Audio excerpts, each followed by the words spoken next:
ልክ ሶሻል ሚዲያ ኢንጌጅመንት አሪፍ መሆን ሲጀምር which is የራሴ ማንነት የራሴ ብራንድ የራሴ ፐርሰናሊቲ እና ሊዲያና አንድ ሩም ውስጥ ዋክን ስታደርግ የሚሰማችሁ ስሜት ስታልፍ እቺ ልጅ እኮ ብላችሁ የምታስታውሱት ነገር እሱ ብራንዲንግ ይባላል which is ለራስሽ የሰጠሽው ብራንዲንግ ነው ሰዎች የሚመለከ እኔ ነኝ ያልሽው ነው ሰዎች ነሽ የሚሉሽ ግን ከድርጊት ጋር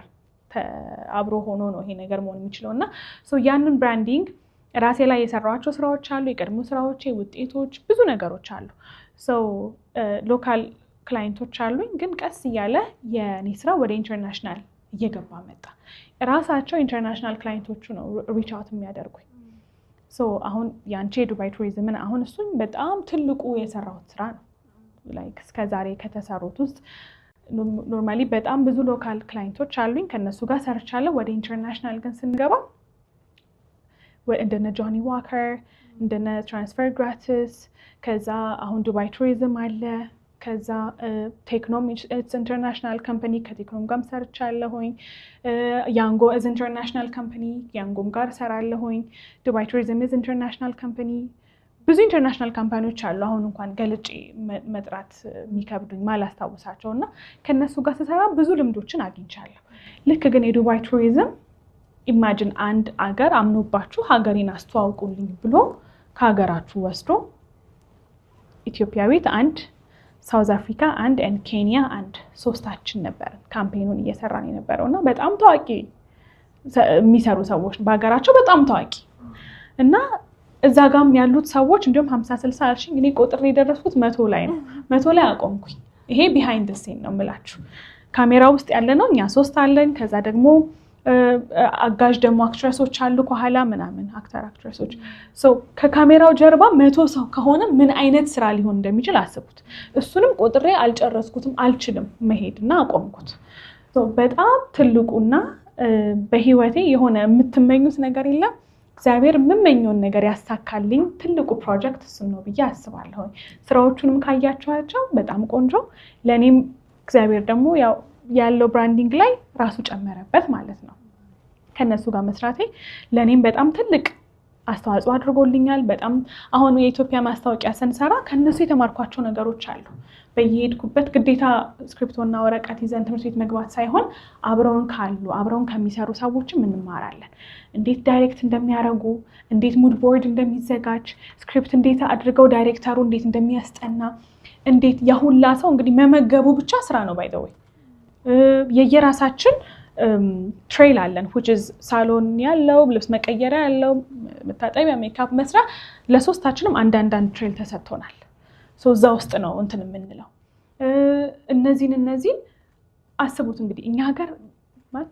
በኢንተርናሽናልም ደረጃ በጣም ከባድ ነው ሶስታችን እንደዛ ማድረግ ከዛ ያሁላ ሰው there is ቡፌ ተደርጎ ኢማጂን መሳሳት ቁርስ ራት እየተባለ እንደ በቃ የሆነ ሌላ ዓለም ውስጥ እንደገባሁ ነው የቆጠርኩት ከዛ ስራዎች ላይ በምን ያህል የሰዓት አጠቃቀም እንዴት እንደሚጠቀሙ በምን ያህል ፍጥነት እንደሚሰራ ምን ያህል ኳሊቲ ላይ እንደሚጨነቁ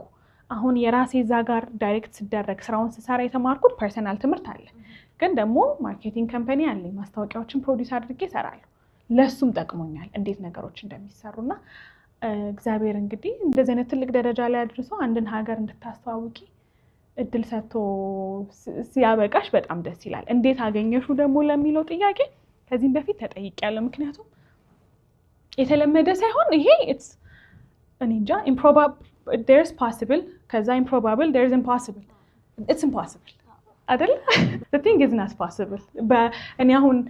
አሁን ሳይሆን የዛሬ 2-3 አመት ሊዲያ እንዲኮትሰር ያለሽ አረዞር በይ እንዴ ያምሻል እንዴ ልልሽ ነው የምችለው probability የለውም ከኢትዮጵያ ተነስተሽ ወጥተሽ ያንኔ መስራት እና እንዴት ሳይዩኝ እላለሁኝ እና ራሳቸው ናቸው እኔ ኢሜልም አድርጋውልኝ ራሴ አይቼ ተነጋግሬ ወደ ስራው የገባሁትና እግዚአብሔር ይመስገን ሶ ይሄ ነው እንዴት መረጡሽም ለሚለው ሄጄም ጠይቄያለሁ ላይክ እኔ ግን ህይወቴ ይገባኛል አይነት ከዛም አብ ሰርፕራይዝድ እንዴት አልኳቸው በቃ ቶፕ 10 ማለት ወይ ዝም ብለው አይደለም ይመርጡት በጣም ትልቅ ካምፓኒ ነው አገር ነው የምናስተዋውቀው ቃ ወይ ሰርቪስ አይደለም ፕሮዳክት ኦር ሰርቪስ አይደለም ሶ ባክግራውንድሽ ተጠንቶ ማናት ምንድናት አካሄዷ እንዴት ነው ምክንያቱም የኮንትራቱ የ1 አመት ስለነበረ ሳውዝ አፍሪካ፣ ኬንያ፣ ኢትዮጵያ፣ ዱባይ አይ ቲንክ ወደ 7 ሀገሮች ላይ ስክሪን ላይ ይተላለፍ ነበር። እኛም ጋር ይተላለፍ ነበር ካያችሁት፣ ፌስቡክ አድ ላይ ካያችሁት ምናምን እና በጣም ትልቅ ነው። ያ ማለት የኔ ማንነት በዛ ጋር በጣም ቫልዩ ያደርጋል። ትንሽ ነገር እንኳን ችግር ብትኖር ኦር ሶሻል ሚዲያ ላይ ይሄ ያለ አይደለም ስማችሁን የሚያጠለሽ ተግባርን ብትፈጽሙ የማይሆን ቦታ የሚገኝ አይነት ሰው በሆን ኖሮ ያ ካምፓኒ እኔን ሰሌክት አያደርገኝም። ሰዎች እኔን የሚመለከቱበትን መንገድ አጥንቶ ኢትዮጵያ ውስጥ ማን አለ ተብሎ ከቶፕ 10 ቶፕ 3 ገብቼ ከቶፕ 3 ነምበር 1 ተብዬ ነው የተመረጥኩትና እግዚአብሔር ይመስገን ይሄን እድል እግዚአብሔር ስለሰጠኝ። ግን ራሳችን ላይ አሁን ይሄንን የአብሮ ከዱባይ ቱሪዝም ጋር ከመስራቱ ምን እንማራለን? ሰው ራሱ ላይ ፎከስ ማድረግ እንዳለበት፣ የራሱን ብራንድ ቢልድ ማድረግ እንዳለበት፣ እንደሚቻል ማየት ማሳየትና አክሽን ይሄ ተግባር ወስዶ ተግባር ላይ መዋል እንዳለበት እና ደግሞ እኔ ምን አላለው መሰላችሁ ነገሮችን ሰው አሁን ራሴን ከሰው ጋር አላወዳድርም። ራሴን ከራሴ ጋር ነው የማወዳድረው። ወደፊት ከምትመጣው ሊዲያና ጋር ነው ትግሌ። ግን ደግሞ እዚህ ምድር ላይ ሲኖሩ let's say መኪና የፈጠሩ